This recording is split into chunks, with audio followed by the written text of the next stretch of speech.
मेरे प्यारे दोस्तों, मित्रों और साथियों, सादर नमस्कार। मैं हूं आपका इष्ट मित्र दोस्त मिस्टर शांति लाल डंसेना, बड़े डुमरपाली, रॉबर्टसन, खरसिया, जिला रायगढ़, छत्तीसगढ़, भारत से हूं। मित्रों, आप लोग हमारे इस यूट्यूब चैनल वीडियो को देखते हैं तो आपको मैं हृदय से धन्यवाद देता हूं। अगर पहली बार देख रहे हैं तो आपसे निवेदन करता हूं, इसको सब्सक्राइब जरूर कर दें, बेल आइकन का जो घंटी है उसको भी क्लिक कर दें और ऑल ऑप्शन का चयन करना होगा। शुरू से अंत तक जरूर देखें, सुने, समझें, अनुभव करें। मन कहे उचित लगे, अच्छा लगे तो एक लाइक आप हमें जरूर दें। अगर कोई विशेष परिमार्जन की आवश्यकता है तो आप हमें कमेंट बॉक्स पर सूचित करें और मार्गदर्शन भी दें। इष्ट मित्रों के पास शेयर भी कर दें ताकि गुरुदेव का विचार लोगों तक, जन जन तक पहुंच सके और अध्यात्म का विस्तार हो सके। मित्रों, अंतःकरण को शुद्ध करने के लिए श्रेष्ठ विचार स्थापित करना पड़ता है और ईश्वर का दर्शन उसी में है। जब हम अपने अंतःकरण को कलमश कसाय से और जितने भी निकृष्ट भावना हैं उसको अंदर से जड़ के साथ में बाहर फेंक देते हैं तो ईश्वर का साक्षात्कार होता है। ईश्वर अंतःकरण में विद्यमान रहता है। अगर हम अपने अंतःकरण का संशोधन करें तो अनुभव होता है कि ईश्वर जो है हमारे हृदय में वास करते हैं और वही जो है मार्गदर्शन देते हैं। विचारों का संशोधन भी वही करते हैं। अध्यात्म का चिंतन, मनन, ध्यान साधना का जो उपाय है उसको भी वही बताते हैं और अंतःकरण में उल्लास, उमंग, उत्साह से भरते हैं और श्रेष्ठ दिशा में चलने के लिए प्रेरणा से ओतप्रोत करते हैं। मित्रों, ईश्वर को यदि दर्शन करना है तो अपने अंतःकरण को झांकना होगा और अपने अस्तित्व को भी पहचानना होगा। जब हम विभिन्न प्रकार के क्रियाकलाप में निमग्न रहते हैं तो ईश्वर जो है हमें प्रेरणा देती रहती है कि निकृष्ट कार्य ना करके जो जीवन को उत्कृष्ट बनाए ऐसा कार्य करना और जीवन में सद्भावों का, सद्विचारों का, सत्कार्यों का अन्वेषण करते रहना अंतःकरण का साक्षात्कार कहलाता है। मित्रों, जब हम अन्य जगह में ईश्वर का दर्शन करना चाहते हैं तो भी अपने अंतःकरण का प्रतिबिंब ही दिखाई पड़ता है। हम जैसा भाव लेकर के, जैसा विचार लेकर के उस प्रतिबिंब को आकलन करते हैं तो वही दिखता है जो हमारे अंतःकरण में होता है। जो स्थूल नेत्रों से दिखाई दे रही है मित्रों, ये तो सब क्षणभंगुर है। अगर अंतःकरण की दृष्टि से देखें और परिमार्जन करने का प्रयास करें तो ईश्वर का दर्शन भी होता है, आत्म साक्षात्कार भी होता है और आत्म वृद्धि होती है। आत्मा में तेज आती है, ओजस, तेजस और वर्चस का भी अभिवृद्धि होती है, जिसके माध्यम से आत्मा जो है प्रकाशमय बनता है और श्रेष्ठ विचारों को उन्मूलन करके अपने आप में तरंगित रहता है। मित्रों, अगर हम ईश्वर की उपासना करते हैं और उसका ध्यान, चिंतन, मनन करते हैं, ईश्वर के बताए हुए मार्ग पर अपने जीवन का जो अमूल्य समय है उसका उपयोग करते हैं, तभी इस जीवन की सार्थकता होती है और हर प्रकार के बाधाओं विपदाओं से छुटकारा मिलता है और श्रेष्ठ जीवन जीने का एक मौका मिलता है। इसी जीवन पर चल कर के व्यक्ति जो है अपने भाग्य का निर्माण करता है, अपने व्यक्तित्व का परिष्कार करता है और अंतःकरण को शुद्ध चैतन्य बनाता है। व्यक्ति का अंतःकरण जब चैतन्य नहीं रहेगा तो फिर जड़ की तरह स्थिर हो जाएगी और जड़ में वो ताकत नहीं है जो चैतन्यता में है। चैतन्यता स्थिर नहीं होती है, हमेशा गतिशील होती है और जो गतिशीलता है उस पर जीवन आधारित है। अगर हम जड़ता को देखें तो फिर मनुष्य की भाव जो है निकृष्टता में पड़ी रहती है और जो श्रेष्ठ मार्ग है वो भी अवरुद्ध हो जाता है। अंतःकरण को साफ करने के लिए, आत्मभाव की पात्रता को विकसित करने के लिए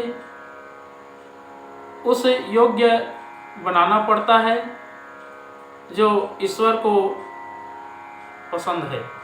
अगर हम ईश्वर के इच्छा के अनुसार अपना जीवन को, अपना समय को व्यतीत करते हैं तो ये मनुष्य जीवन जो है सार्थक हो जाता है और भविष्य का भी अनुसंधान करते हुए जीवन कायाकल्प हो जाता है। मित्रों, अगर हम अपने जीवन का कायाकल्प करना चाहते हैं तो सबसे पहले अपने अंतःकरण को शुद्ध करना होगा, अपनी पात्रता का विकास करना होगा। जैसा हमारा पात्र रहेगा उसी के अनुसार ईश्वर जो है हमें अनुदान के रूप में वरदान देते हैं और जीवन जो है उसी आधार पर आगे परिलक्षित होता है। अगर हम श्रेष्ठ विचार प्राप्त करना चाहते हैं तो एकमात्र आधार है गायत्री महामंत्र। अगर हम गायत्री महामंत्र का उच्चारण करते हैं तो शरीर में एक अद्भुत कंपन होती है जिसके माध्यम से शरीर जो है स्पंदित होता है और श्रेष्ठ विचार जो है, श्रेष्ठ भाव जो है उत्पन्न होती है, जिसके आधार पर व्यक्ति का जीवन संवरता हुआ आगे बढ़ जाता है। तो आइए मित्रों, एक बार गायत्री महामंत्र और एक बार संपुट के साथ में सबके उज्जवल भविष्य, सबके दीर्घायु जीवन और सबके स्वास्थ्य की रक्षा के लिए मंगलमय कामना करते हुए महामृत्युंजय मंत्र का उच्चारण मेरे साथ साथ में करेंगे। ओम भूर्भुवः स्वः तत्सवितुर्वरेण्यं भर्गो देवस्य धीमहि धियो यो नः प्रचोदयात्। उस प्राण स्वरूप, दुखनाशक, सुख स्वरूप, श्रेष्ठ तेजस्वी पापनाशक देव स्वरूप परमात्मा को हम अपनी अंतरात्मा में धारण करें। वह परमात्मा हमारी बुद्धि को सत्य मार्ग की ओर प्रेरित करे। ओम हौम जूम सह ओम भूर्भुवस्वः ओम त्र्यंबकं यजामहे सुगंधिं पुष्टिवर्धनम् उर्वारुकमिव बन्धनान् मृत्युर्मुक्षीयमामृतात्। ओम स्वः भुवः भुः ओम सह जूम हौम ओम मृत्युंजय महादेव त्राहि मां शरणागतम्। जन्म मृत्यु जरा व्याधि पीड़ितं कर्म बंधनाय ओम असंभवं संभव कर्तुमुद्यतं प्रचंड झंझावृत्तिरोध सक्षमं युगस्य निर्माण कृते समुद्यतं परम महाकालमं नमाम्यहम्। ओम अस्तो मा सद्गमय तमसो मा ज्योतिर्गमय मृत्युर्मामृतं गमय। परम पूज्य गुरुदेव वेदमूर्ति तपोनिष्ठ युग दृष्टा, युग प्रवर्तक पंडित श्री राम शर्मा आचार्य जी, परम वंदनीय माता जी भगवती देवी शर्मा जी और आद्य माँ गायत्री माता, धरती माता, भारत माता, प्रकृति, पर्यावरण, सूर्यदेव, महाकाल भगवान, सरस्वती माँ, लक्ष्मी माता, सभी ग्रह नक्षत्र, अखिल विश्व ब्रह्मांड के सभी देवी देवताओं के सूक्ष्म संरक्षण में उपस्थित सभी हमारे प्रिय आत्मीय, आदरणीय, सम्माननीय, परम हितैषी जितने भी यूट्यूब चैनल के माध्यम से वीडियो देख रहे हैं, परम देवतुल्य भाइयों, देवी स्वरूपा माताओं बहनों, आप लोगों को मेरा सादर प्रणाम। ऋषि चिंतन के सानिध्य में से आज का जो एक बहुत ही अनमोल महत्वपूर्ण सुविचार है आपके पास प्रस्तुत करने का प्रयास कर रहा हूँ। आज का सुविचार है मित्रों, अंतःकरण में ईश्वर का दर्शन। बहुत ही महत्वपूर्ण सुविचार है।